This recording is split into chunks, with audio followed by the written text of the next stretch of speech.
मैं सुधांशु जी आपके पास आते हुए अभी अगर निर्धारित समय तो 11 बजे था, अनुमति तो शाम को आई। का बजट है, निर्धारित समय तो सुबह 11 बजे का था, अनुमति तो शाम को आई। खर्च किया है, तो कैसे प्रस्तुत हो सकता है? 500 करोड़ का विज्ञापन है, उसको लेकर इतनी हाय तौबा आप लोग क्यों मचा रहे हैं?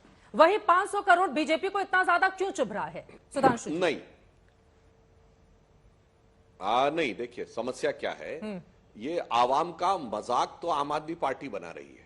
आवाम का की ख्याल रखना नहीं है, आवाम का मजाक उड़ाया है इन्होंने बहुत लंबे समय से। पहली बात तो मैं एक बात यहां पर स्पष्ट हो गई कि आम आदमी पार्टी के पास उन अपने सारे असंवैधानिक कृत्यों और पूर्व में बोले गए झूठ के ऊपर कोई उत्तर नहीं था।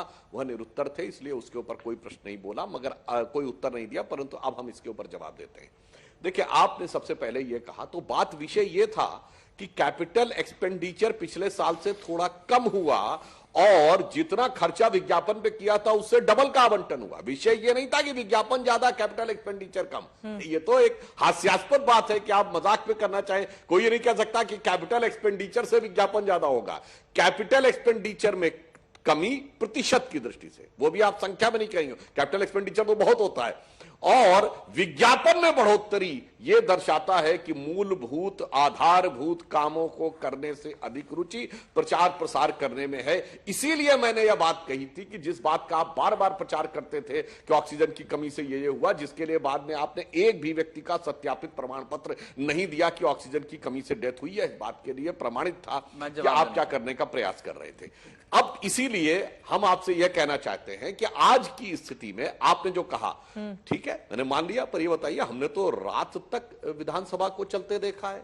जब केंद्र सरकार के विधेयक के विरुद्ध विधेयक पारित करना था तो दिल्ली की विधानसभा तो लेट नाइट तक चली थी। मगर वही लोग जो कह रहे हैं कि बजट को आने में इतना विलंब हो रहा था, दिल्ली जो इतनी आधुनिकतम सुविधाओं से सुसज्जित क्षेत्र है भारत का, वहां पे ये कह रहे हैं कि 2 से 3 घंटे के अंदर, और इतनी बड़ी विधानसभा नहीं है कोई संसद की तरह 750 लोग देना है, 70 लोगों को बांटने के लिए आप बजट की प्रिंटिंग नहीं करवा सकते थे। उसके लिए 24 घंटे का समय, थोड़ा सा चलिए कोई बात नहीं, व्यवहारिक समस्या हो सकती, हम उस पर नहीं जाना चाहते, परंतु हम तो सिर्फ यह कहना चाहते हैं कि आपकी जो प्रवृत्ति है वो पूरी की पूरी यहां पर दिखाई पड़ती है कि विज्ञापन के ऊपर अधिक जोर और आधारभूत संरचनाओं पे कम जोर। अब इससे पूर्व भी अगर आप देखें, आपने मोहल्ला क्लिनिक और ये सारी बातें कही, ये सारी की सारी बातें कही, एक हाई लेवल का हॉस्पिटल भी तो पिछले 8 वर्ष में बनना चाहिए था। गंगा को क्लीन कर देंगे, जमुना को क्लीन कर देंगे, वो वाली बात भी उधर की उधर ही हो गई थी। इसीलिए आपकी जो टेंडेंसी है उससे लगता है कि आप बार बार इन सारी जवाब देना केवल एक नाटकीय आवरण बनाकर रखना चाहते हैं, यथार्थ की बात का जवाब नहीं देना चाहते। इसीलिए यह सवाल पूछा गया। आप देखिए, इनकी बात में उत्तर खुद बता दूं, 2 इनके ही वाक्यों से। एक तरफ इन्होंने पहले वाक्य में क्या बोला, चीफ सेक्रेटरी पे तो हमारा कंट्रोल नहीं है, वो तो केंद्र सरकार का व्यक्ति है। अंतिम वाक्य में क्या बोला, चुनी हुई सरकार का अधिकार है, केंद्र सरकार कैसे पूछ सकती। मेरे भाई, पहले तय कर लीजिए कि आपके हाथ में कितनी पावर है।